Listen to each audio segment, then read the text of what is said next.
구독자님들 안녕하십니까? 혹시 뉴스에서 미국 뉴욕이나 프랑스 파리의 지하철 풍경을 보신 적 있으십니까? 세계 최고의 선진국이라고 떵떵거리는 나라들이지만 그들의 지하철은 그야말로 무법천지가 따로 없습니다.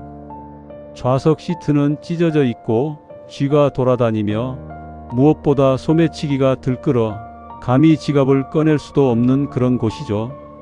그게 바로 우리가 알던 선진국의 민낯입니다. 그런데 최근 전 세계를 충격에 빠뜨린 사건이 하나 발생했습니다. 자산만 무려 100조 원이 넘는다는 미국의 한 억만장자가 한국 지하철을 처음 타보고는 그 자리에서 다리에 힘이 풀려 주저앉고 말았다는 사건입니다. 그는 펑펑 울며 이렇게 외쳤다고 하네요. What kind of country is Korea? Did you achieve a miracle that even Captain America can't do? 과연 그 억만장자는 한국 지하철에서 무엇을 목격한 걸까요?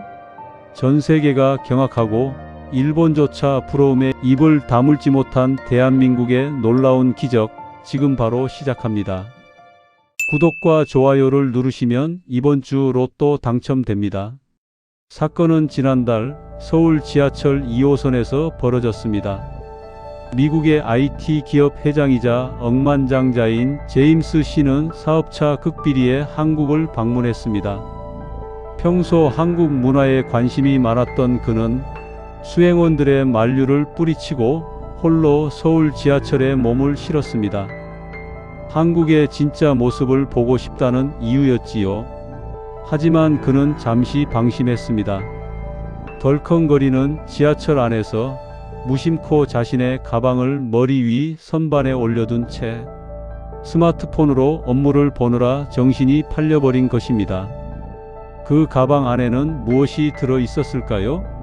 무려 5천만 원짜리 명품 시계와 현금 다발, 그리고 회사의 기밀이 담긴 노트북이 들어 있었습니다.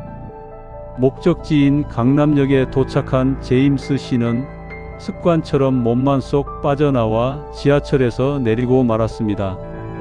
지하철 문이 닫히고 열차가 떠나가는 순간 그는 머리가 하얗게 질리고 말았습니다. Oh my God, my bag!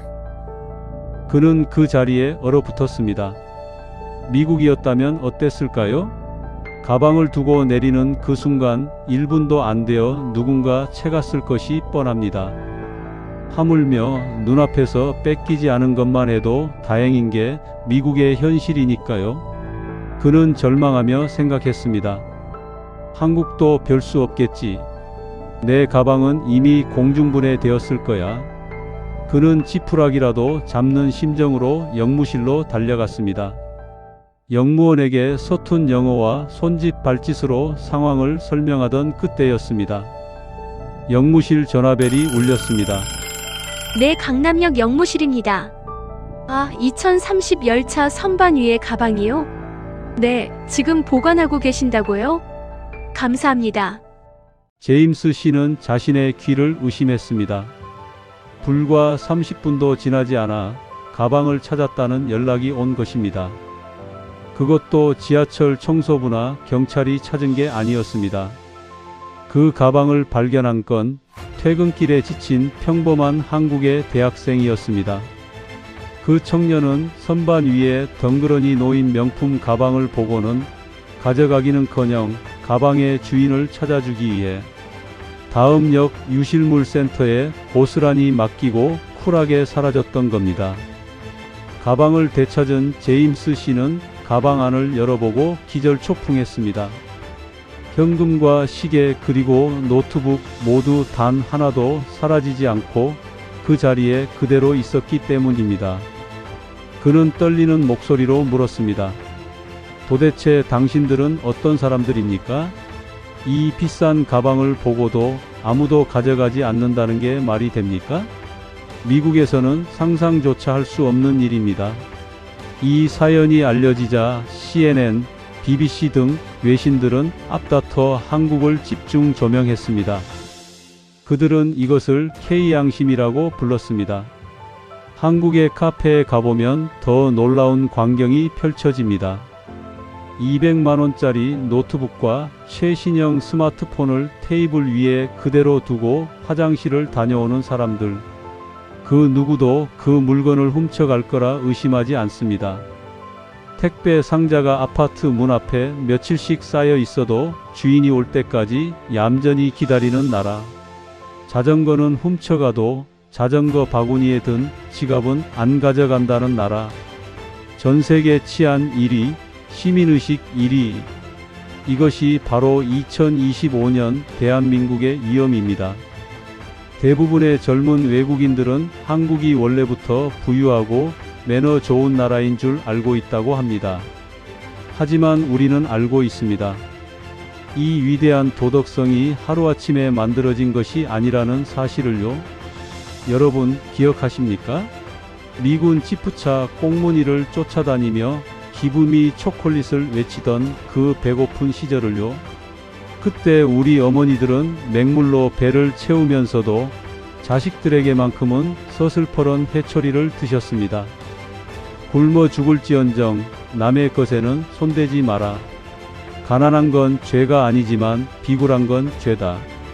그때 그 혹독하리만큼 엄격했던 가정교육과 배는 고라도 양심만은 팔지 않겠다던 아버지들의 자존심들 덕분에 지금의 대한민국이 동방예의지국이 자존심을 지킬 수 있었던 것입니다. 지금 전 세계가 부러워하는 한국의 치안과 시민의식은 정부가 만든 것도 대기업이 만든 것도 아닙니다. 가난 속에서도 인간의 존엄을 지키고자 했던 바로 지금 이 영상을 보고 계신 여러분들이 만들어낸 위대한 유산입니다. 파독 광부로, 간호사로, 중동의 뜨거운 사막에서 혹은 시골의 척박한 논밭에서 자식들만큼은 도둑질하지 않고 당당하게 살게 하겠다는 여러분들의 그 피눈물 나는 헌신이 있었기에 오늘날 우리 자녀들이 지하철에 가방을 놓고 내려도 안심할 수 있는 세상이 된 것입니다. 미국의 억만장자도 부러워하는 나라 대한민국. 이제 우리는 자부심을 가져도 좋습니다. 댓글로 그 시절 이야기를 들려주시면 제가 하나하나 소중하게 읽겠습니다. 대한민국 만세.